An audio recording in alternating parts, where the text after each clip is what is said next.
Good morning, friends. Okay, we'll meet again for the exercise 5.1, right? Okay, then 5.1 का question number 19 से हम शुरू करेंगे. Up till 18 we have done in the last lecture, right?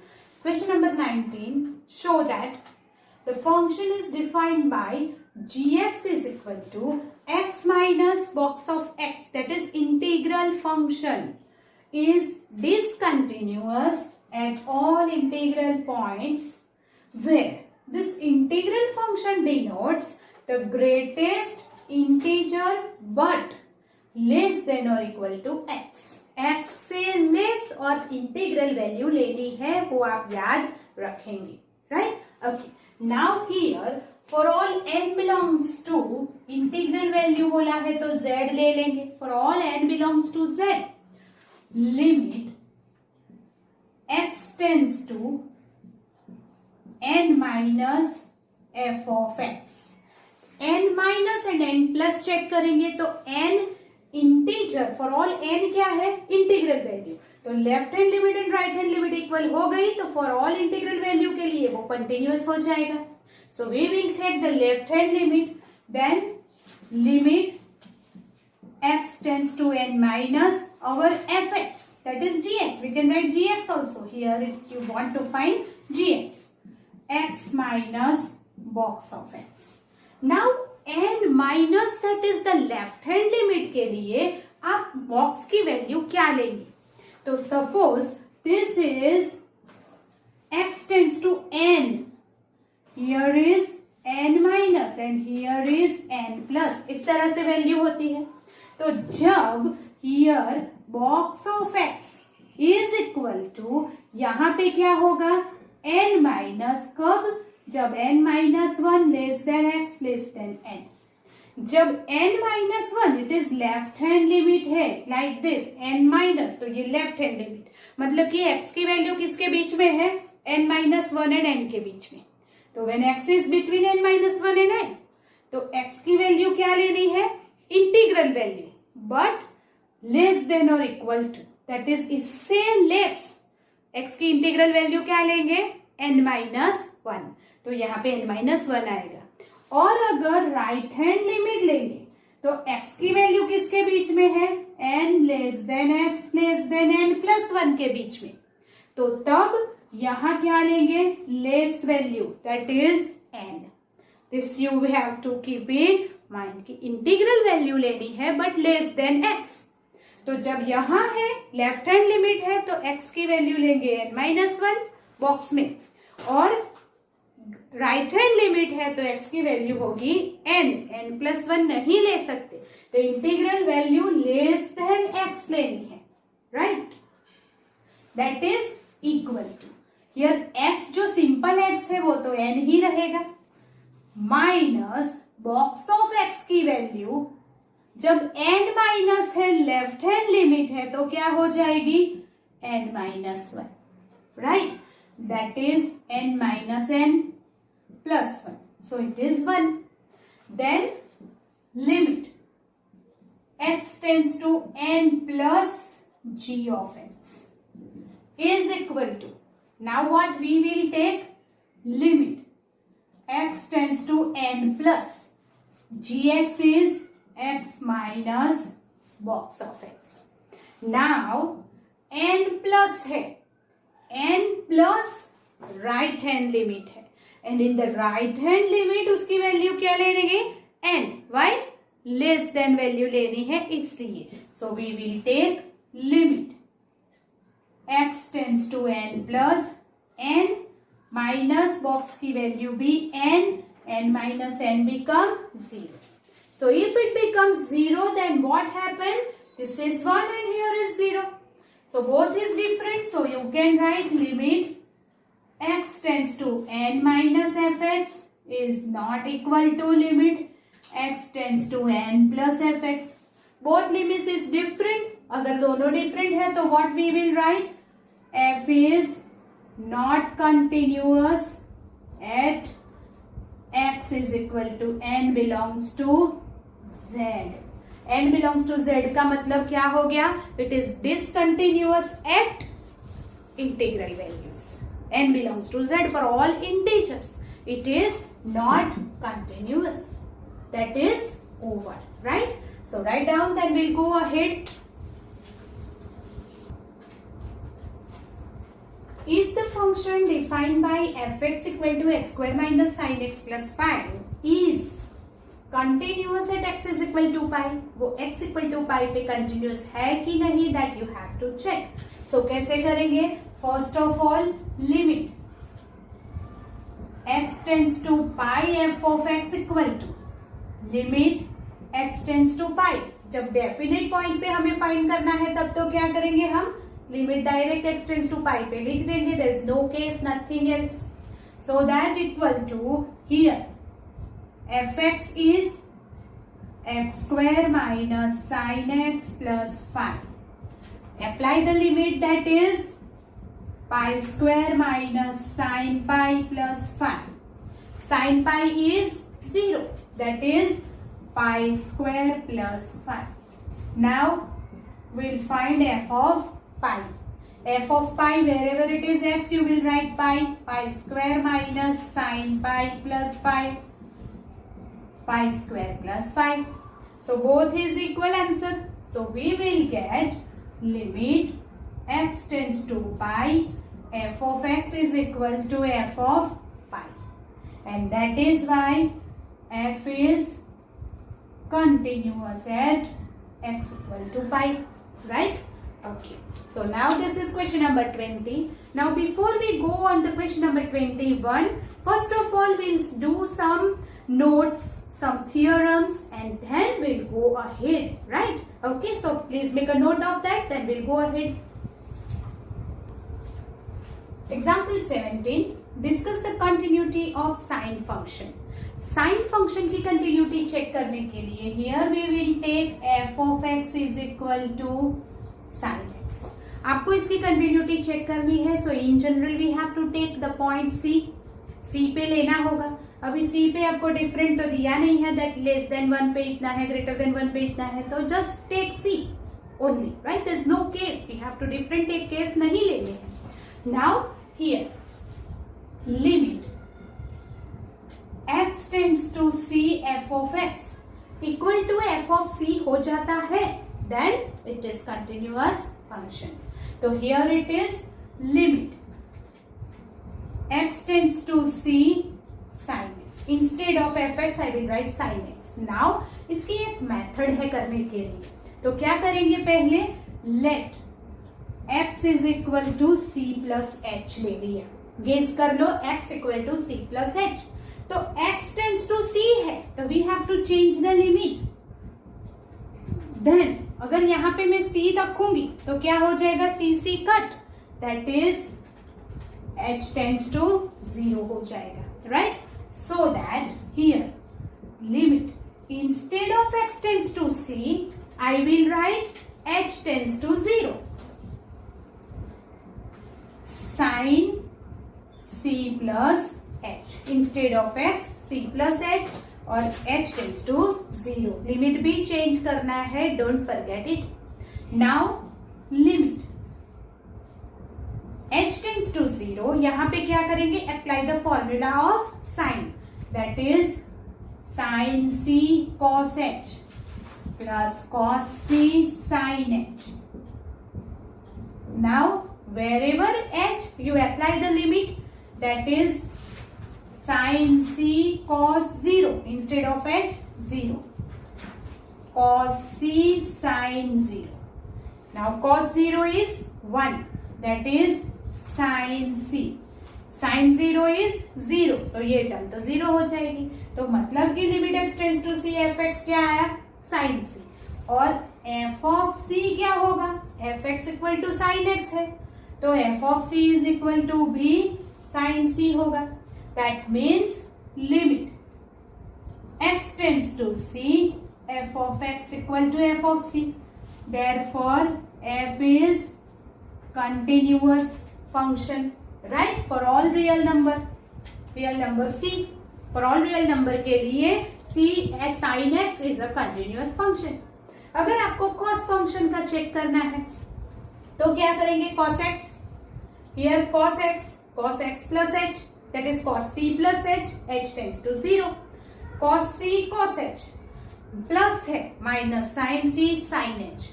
Wherever h you will write 0, you get the answer, that is cos c, right? So if sine function is continuous, now I will write cos function. So I will write it here cos x. तो x equal to c plus h ले लिया. Now apply the formula of cos.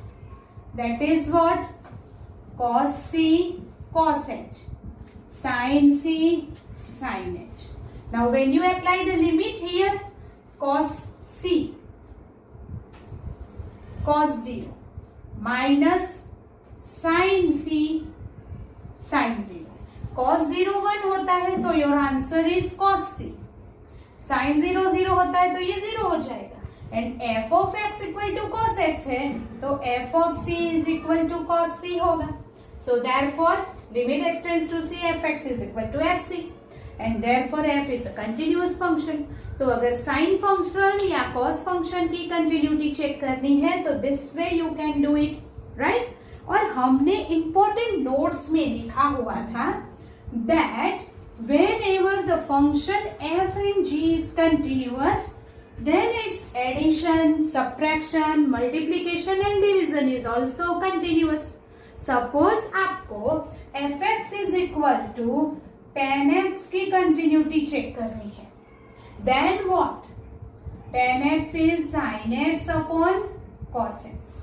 Now sin x upon cos x, तो sin function is continuous, cos function is continuous, therefore sin x upon cos x is also continuous. You understand that? तो हम direct लिख सकते हैं, उसके लिए continuity check करने की जरूरत नहीं है.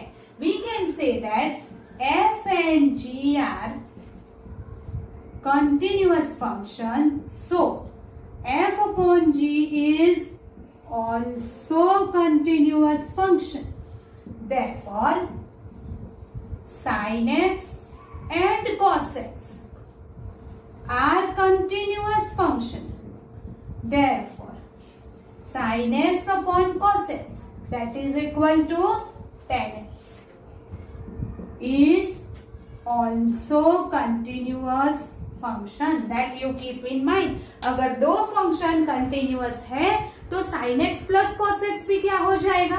Continuous. sin x minus cos x continuous. वैसे ही sin into cos and sin x upon cos x is continuous function. तो you can write it directly by that theorem. वो theorem से हम डायरेक्ट लिख सकते हैं, उसमें कोई भी प्रूफ की जरूरत नहीं है. So that is our question number 20 in exercise 5.1. In exercise 5.1, the question number 21 is, question number 21, discuss the continuity of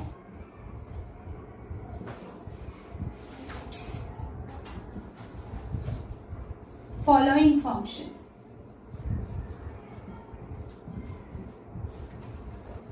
First, fx is equal to sin x plus cos x. Now fx is equal to sin x plus cos x है, then sin x and cos x are continuous function. Therefore sin x plus cos x is continuous function. Therefore fx is also continuous function. Right? आपको सिर्फ sin x की continuity find करनी है या cos x की, तो वो मैंने मेथड बताई, उस तरह से करनी पड़ेगी. But sin x plus cos x करना है तो you can write it directly. Right? Same way ये जो है वो आपको खुद लिखना है b. fx is equal to sin x minus cos x. अगर ये क्वेश्चन 3 मार्क्स में आ गया तो आप क्या करेंगे? पहले sin x को कंटिन्यूअस बताएंगे, फिर cos x को कंटिन्यूअस बताएंगे, then sin x minus cos x is continuous, therefore fx is continuous. इस तरह से करेंगे. पर 1 mark क्वेश्चन में है whether it is continuous or not, तो you can write it directly, right? Keep in mind 3 mark question है तो आपको दोनों मेथड करनी है. साइन को और कॉस को कंटिन्यूअस करना है, जो मैंने आपको करके बताया है वो यहाँ पे करेंगे. फिर लिखेंगे therefore sin x minus cos x is continuous function. Keep in mind, right? Then C, fx is equal to sin x into cos x. Now जैसे मैंने फर्स्ट वाला लिखा है वैसे ही आप ये दोनों खुद लिख लेंगे. sin x and cos x are continuous function, therefore sin x minus cos x is also continuous, so f is continuous. Same way here, two function is continuous, then its product is also continuous function, so that way you can write it. Okay, so this is question number 21, which is very easy. Make a note, then we'll go ahead. Discuss the continuity of cosine, cosecant, secant and cotangent. Now, sine and cosine की continuity कैसे check करनी है वो मैंने आपको करवा दिया है. तो वैसे ही जैसे साइन की लिखी कॉस की लिखी वैसे ही आपको फिर से यहाँ करना है. Do it again for your practice. वो आपको खुद फिर से करना होगा. So we know that sine and cosine are the continuous function. Then check करना है cosecant, that is cosec x. So you know that cosec x is 1 upon sin x and sin x is continuous. You know that, right? Here sin x is continuous function, therefore cosec x is also continuous. But x क्या नहीं होना चाहिए, क्योंकि 1/0 नहीं होना चाहिए, right? तो sign 0 कहाँ होता है? n by n belongs to z पे. But x is not equal to n by n belongs to z. जो x equal to n by n belongs to z नहीं है तो साइन कंटिन्यूअस है, इसीलिए cosec x is also continuous function.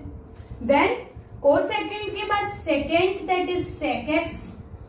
तो sec x क्या हो जाता है? 1 upon cos x.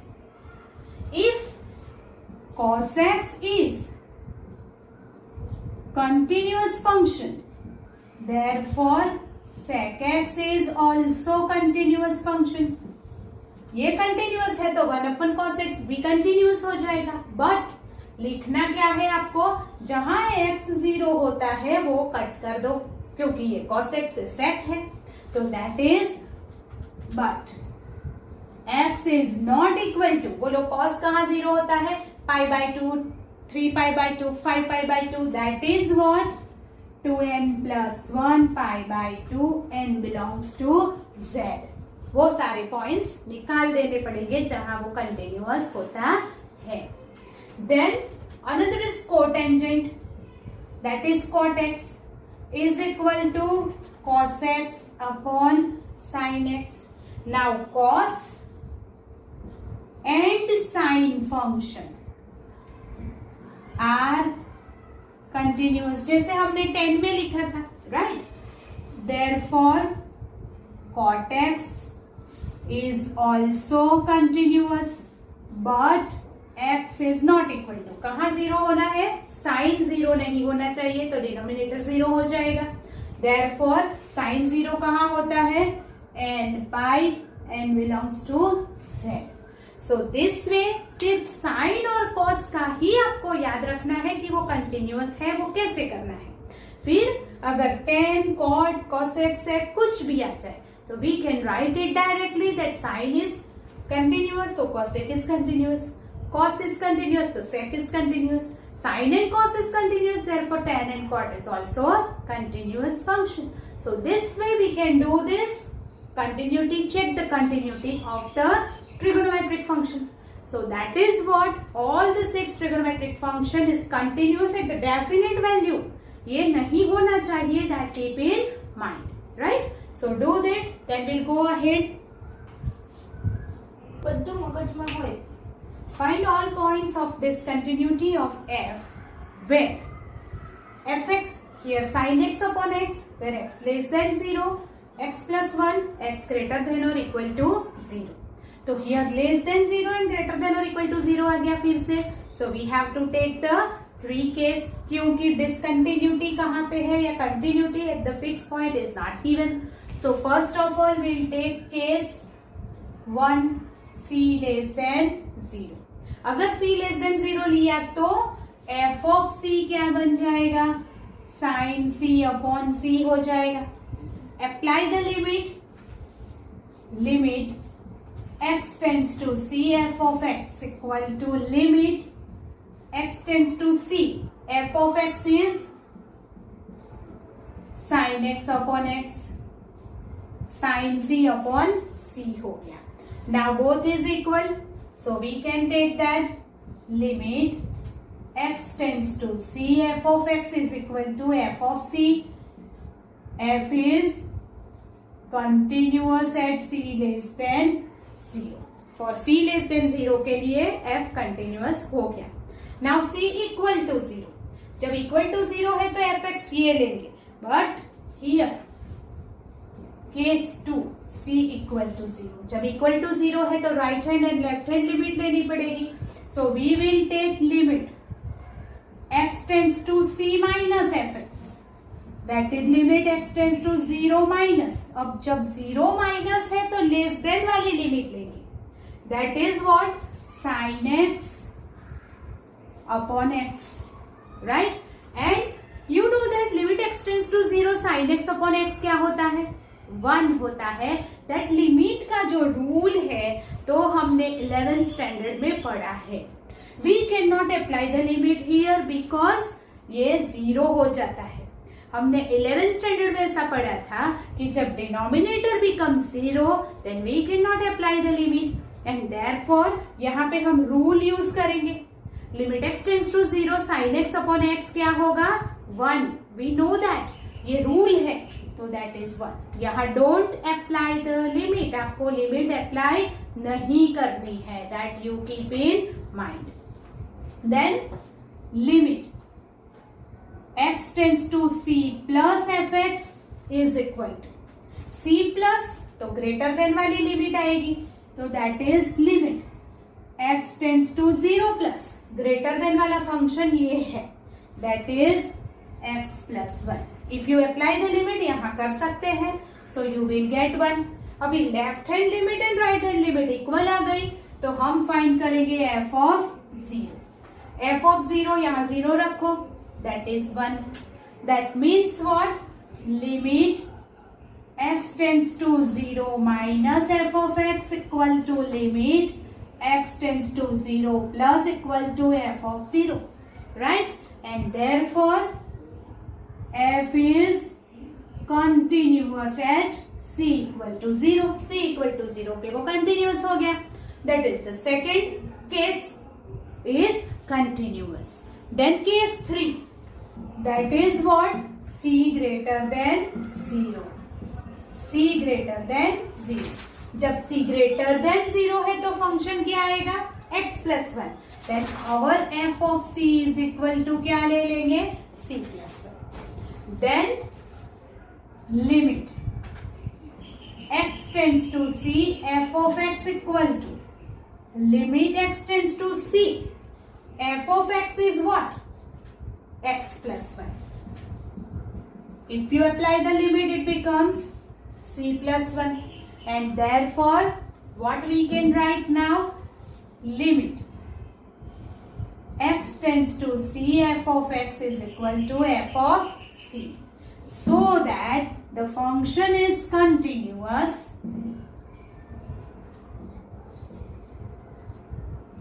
at c greater than 0. That means what? c less than 0 पे वो continuous है. c equal to 0 पे वो continuous है. c greater than or equal to 0 पे continuous है. That means f is continuous for every real numbers. Right? There is no point of discontinuity. Do it. Then we'll go ahead. 24. Determine if f is continuous or not. So here fx is equal to x square sin 1 upon x. x is not equal to 0 and 0 if x equal to 0. जब x is not equal to 0 and x equal to 0 दिया है, तब whenever here we'll take two case. Case 1 when c is equal to 0. जब c is equal to 0 है, तब क्या लेंगे हम? Limit x tends to c f of x is equal to limit x tends to, अभी c is equal to तो 0 है तो मैं 0 ले लेती हूँ, बट जब x tends to 0 है तो इसका मतलब क्या हुआ? x 0 के नजदीक जा रहा है पर 0 नहीं हो रहा है. That means what? इसका मतलब क्या हुआ? x 0 नहीं है. राइट? तो यहाँ पे फंक्शन ये नहीं लेना है, भले ही ये c 0 है, पर यहाँ फंक्शन क्या आएगा? Which is not equal to 0 वाला. So that it is x square sine 1 upon x, क्योंकि x टेंस टू 0 है, इक्वल टू 0 नहीं है. So that is equal to, अब इसकी वैल्यू फाइंड करनी है पर लिमिट नहीं रख सकते. वाई? बिकॉज 1 अपॉन 0 हो रहा है, तो जो डिनोमिनेटर 0 होता है तो हम वैल्यू अप्लाई नहीं करेंगे. So we will use here that इस साइन की रेंज क्या है? That is -1 to 1. That is we can write -1 less than और equal to sine 1 upon x less than और equal to 1. That is sine X की range ये है. अभी हमें एक्स स्क्वायर साइन एक्स चाहिए, तो आई will right minus x square से सब जगह पे मल्टीप्लाई कर दिया. एक्स स्क्वायर स्क्वायर है तो ऑलवेज पॉजिटिव होगा, और पॉजिटिव है इसीलिए मल्टीप्लाई करेंगे तो इनइक्वालिटी चेंज नहीं होगी. So we multiply it. Less than x square sine 1 upon x less than x square. Right? Now हमें क्या चाहिए? 0. So apply the limit everywhere. So we will write, यहां पे लिमिट अप्लाई करते हैं. Limit x tends to 0 minus x square apply करेंगे, 0 आ जाएगा. यहां लिमिट अप्लाई करो, x tends to 0 x square is also 0. अगर ये limit x tends to x square is 0, यहां पे लिमिट x टेंस टू 0 करे तो 0 होता है. तो हमने 11th में पढ़ा था sandwich theorem. Right? So by sandwich theorem, limit x tends to 0 x square sine 1 upon x is also 0. तो यहाँ पे हम डायरेक्ट लिमिट अप्लाई करने की बजाय सैंडविच थियरम का यूज करेंगे. दैट इज ये 0 है, ये 0 है, तो ये भी 0 ही होगा. That means limit x tends to c f x is equal to, हमें क्या मिल गया? 0. और हम फाइंड करेंगे f ऑफ 0. तो f ऑफ 0 मतलब x इक्वल टू 0 रखेंगे तो क्या है? 0 है. That is equal to limit, we can write limit x tends to c f of x equal to f of 0 है. And that is here we can say that x tends to c is equal to f of c है, for which c is equal to 0. Therefore, f is continuous at c equal to 0. x tends to c equal to f of 0 मिल गया, and therefore f is continuous at x is equal to c is equal to 0. अब case 2 लेंगे, that is what? c is not 0. First you make a note of that. ये रहना नहीं चाहिए, right? Okay. Then we will take case 2. c is not equal to 0. अगर c not equal to 0 है, then limit x tends to c f of x. Limit x tends to c x square sin 1 upon x is equal to, apply the limit. अब 0 नहीं है, 0 नहीं है तो हम apply कर सकते हैं limit. So that is c square sine 1 upon c आ जाएगा. उसकी वैल्यू हमें नहीं मालूम है, leave it. Right? Then f of c, अगर c 0 नहीं है तो ये है, तो यहाँ पे F x is x square sine 1 upon X. तो therefore f of c is c square sine 1 upon c. दोनों सेम आ गया. Therefore, limit x tends to c f of x equal to f of c. So, f is continuous at c not equal to 0. मतलब कि c equal to 0 पे भी वो continuous है, c is not equal to 0 पे भी वो continuous है. For every real number, the function is continuous. Understand that? Okay. So make a note. Then we will go ahead. Question number 25. Examine the continuity of the function which is defined by this. अगर आपको इसकी continuity find करनी है, again two cases there. For all real number which is not equal to 0, for all real number which is equal to 0 पे आपको करना होगा. So that is, here I will take case 1. C is not equal to 0. जब not equal to 0 है तो f of c क्या हो जाएगा? sin c minus cos c हो जाएगा, right? And limit x tends to c, f of x equal to, limit x tends to c, f of x is sin x minus cos x. Now apply the limit, that is sin c minus cos c, right? So both is equal. We'll write limit x tends to c, f of x equal to f of c, so that f is continuous at c is not equal to 0. c is not equal to 0 जैसे सारे real number पर f is continuous function.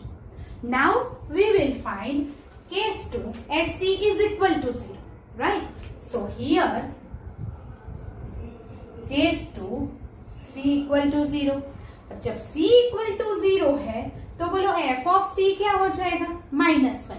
So here f of c -1. That means we can say that f of 0 is -1. c की value 0 है तो f of 0 क्या है?